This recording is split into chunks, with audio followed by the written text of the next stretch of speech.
Giraffe, তাল গাছ, তারপর একটা নতুন নাম অ্যাড হলো, সেটা হলো পেতনি, মেছো ভূত। মেছো ভূত হতে গিয়ে যে তুমি তোমার ভ্রু কাটতে হয়েছে, ও আচ্ছা, 8 ঘন্টা হয়ে গেছে, 2টা 5 মিনিটে কেটে ফেলি, সব সমস্যার সমাধান শেষ। ও মাই গড, মানে তুমি এক কথা রাজি হয়ে গেছো?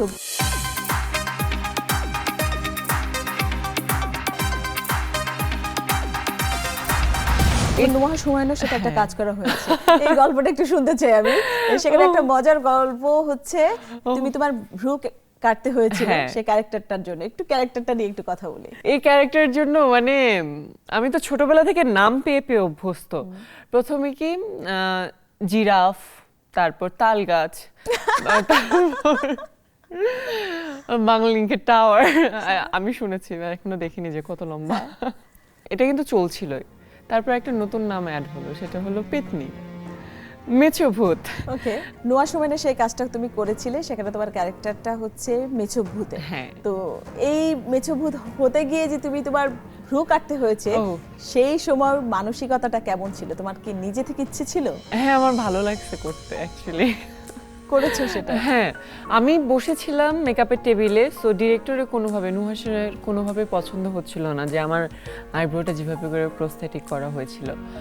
সো আমাকে 8 ঘন্টা মেকআপের টেবিলে বসে রাখছে। 8 ঘন্টা পরে এসে যখন ওর পছন্দ হয়নি, তখন বলছে যে শিলা, তুমি কি ভ্রুটা কেটে ফেলবা? So I was really happy যে আচ্ছা 8 ঘন্টা হয়ে গেছে, হয়তোবা আরেকবার করতে গেলে আরো 2 ঘন্টা সময় লাগবে, তার থেকে ভ্রুটা 5 মিনিটে কেটে ফেলি, সব সমস্যার সমাধান শেষ। ও মাই গড, মানে তুমি এক কথা রাজি হয়ে গেছো ভ্রু কাটতে? ও আমাকে বলছে শুধু, কারণ তারপরে আমি নিজে কেটে ফেলছি। আমার মনে হচ্ছিল যে তুমি হয়তো সাহস করনি এই ধরনের না, আনসার আসবে। আই ওয়াজ ভেরি মানে ক্যারেক্টারের ব্রেভ জন্য দ্যাট তুমি নিজেকে প্রিপেয়ার করতে খুবই প্রস্তুত। ও মাই আর গড। নতুন একটা চ্যালেঞ্জ না, জীবনে তো কখনো নিজেকে দেখিনি আইব্রো ছাড়া, কেমন লাগতে পারে।